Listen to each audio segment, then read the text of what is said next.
Hello everyone, in today's video we will find x in this equation. We have 2 over x plus 2 over x plus 3 and this is equal to 1. So let's get started.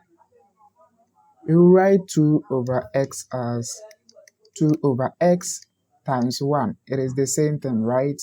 Then plus 2 over x plus 3 times 1. It is also the same as this one and this is equal to 1.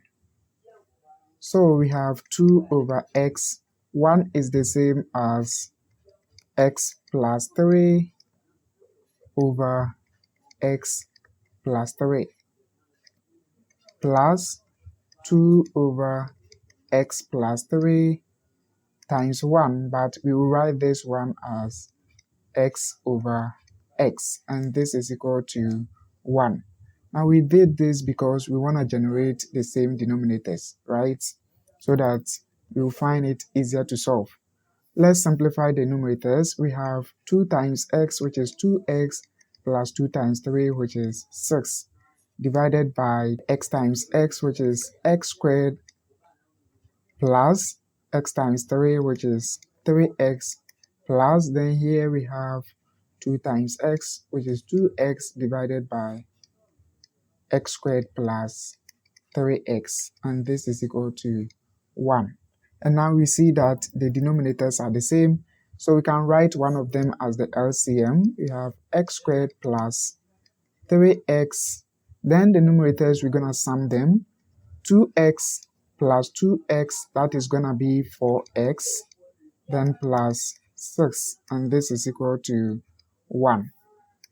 Now we're going to multiply each side of the equation by the denominator, which is x squared plus 3x. Then multiply this one also by x squared plus 3x. And straight away we can see that the whole of this one will cancel this.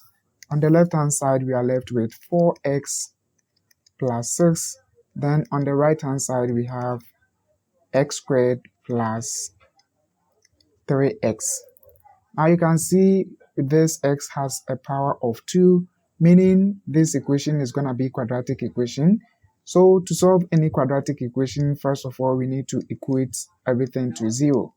So we're going to have minus 4x here minus 6 is equal to 0. Let's simplify this further. We have x squared minus x minus 6 is equal to 0. Now from here we're going to find two values that when you multiply them you'll be getting negative 6, but when you sum them up you'll be getting negative 1. So what are the values? The values are negative 3 and then 2. Negative 3 times 2, that is going to be negative 6. Then negative 3 plus 2, that is going to be negative 1, right? So let's plug these values into the equation so that we're going to have x squared minus 3x plus 2x minus 6 is equal to 0. Now from these two terms we can take x out, so we have x times x minus 3, then plus from these two terms you can also take 2 out, so we have 2 times x minus 3, and this is equal to 0. Now we see that we have x minus 3, so we can take that one out as well.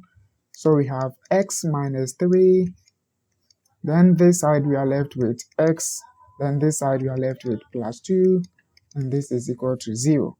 At this point we can say that x minus 3 is equal to 0, or x plus 2 is equal to 0. So from this equation we have x is equal to 3, or from this equation we have x is equal to negative 2. And if you put these values into the equation, you will see that they satisfy the equation. I hope you found this video useful. Please subscribe to my channel for more videos and also like this video. See you again on the next video. Bye bye.